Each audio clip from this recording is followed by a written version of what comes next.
Welcome to the deep dive. Today we're looking at, well, a really fascinating story of transformation. Absolutely. We're talking about Amr ibn al-Jamuh. Right, a leader, respected, deeply attached to an idol he worshipped. Meticulously crafted even. And yet he takes this completely different path later in life. Driven by something much bigger, it's quite the paradox. It really is. Our mission today is to sort of unpack that journey.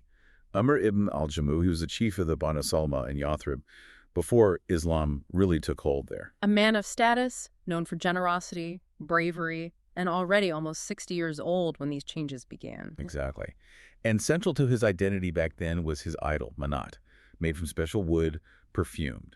It symbolized everything about his beliefs and his standing. So let's set the scene. How did Islam start making inroads in Yathrib? Musab ibn Umar was key, wasn't he? He was. But the really interesting part here is how close it was to Amr without him realizing. Oh, how so? Well, his own family, his three sons, Muad, and Khalad, and his wife Hind, they had all embraced Islam secretly. Secretly? Yeah. Wow. So his wife, Hind, she must have been quite worried about him. Deeply. She was concerned he'd pass away, still attached to the idol, in a state of kufri, disbelief, and, miss out on salvation. It was loving concern. That's powerful. Did Amr suspect anything? He seemed suspicious, maybe warned Hind about Musab, but she handled it cleverly. She suggested he just listen to their own son, Muad, recite something. Ah, okay. And Maud recited al-Fatiha, the opening chapter. Yes. أعوذ بالله من الشيطان الرجيم بسم الله الرحمن الرحيم الحمد لله رب العالمين الرحمن الرحيم مالك يوم الدين إياك نعبد وإياك نستعين اهدنا الصراط المستقيم صراط الذين أنعمت عليهم غير المغضوب عليهم ولا الضالين.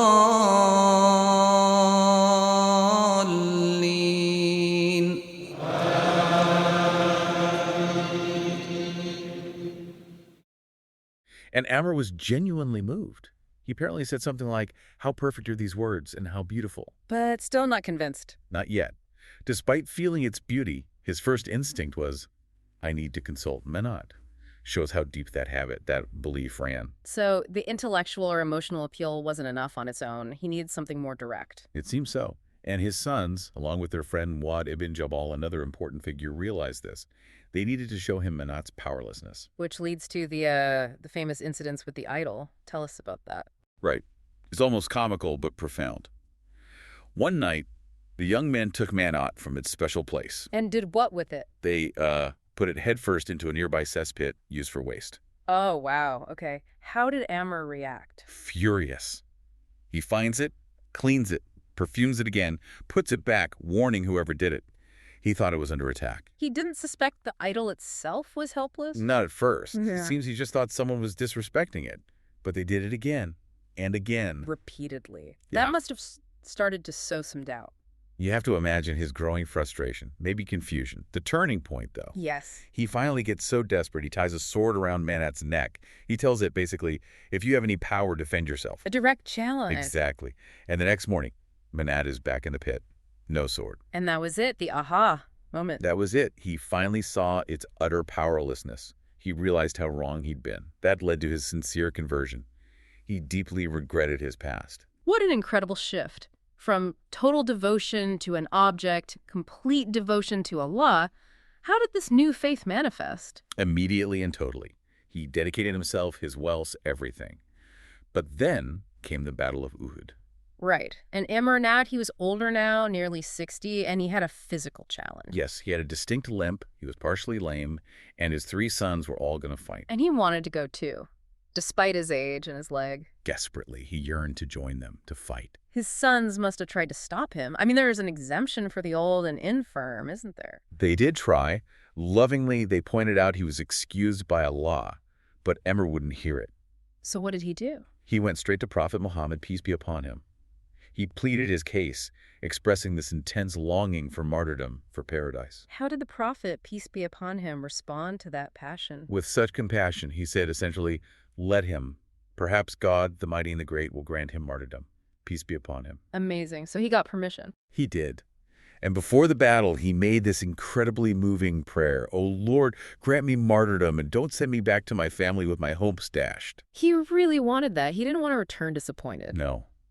And during the battle, it's reported, as the fighting raged, Ammar was seen hopping forward on his good leg. Hopping into battle. Yes, repeatedly crying out, "I desire paradise! I desire paradise!" And moments later, Allah granted him exactly what he sought. He achieved martyrdom right there, alongside his son Khalid. What an end to such an incredible journey. From that deep attachment to Manat to this unwavering faith and sacrifice. It really shows how conviction can transform someone, doesn't it? At any age, despite any obstacle. His family's gentle nudges, the stark lesson with the idol, his own sincere desire. It all came together. It proves that faith isn't just belief. It can be a powerful driving force, stronger than physical limits or lifelong habits. What really stands out to you from his story? For me, it's that reminder that genuine change is always possible. And maybe it prompts us to think, about the idols in our own lives. Maybe not statues, but habits, possessions, ideas we cling to unquestioningly. What would it take for us to really see their true power, or maybe their lack of power? That's a deep thought to leave our listeners with. It really makes you reflect on your own attachments. Definitely something to consider. Well, if Omar ibn al-Jamuh's story inspired you, please do subscribe to our YouTube channel, Sahaba Role Models. We have many more deep dives like this one. طلع البدر علينا من ثنيات الوداع وجب الشكر علينا ما دعا لله داع أيها المبعوث فينا جئت بالأمر المطاع جئت شرفت المدينة مرحبا يا خير داع ما شاء الله we did it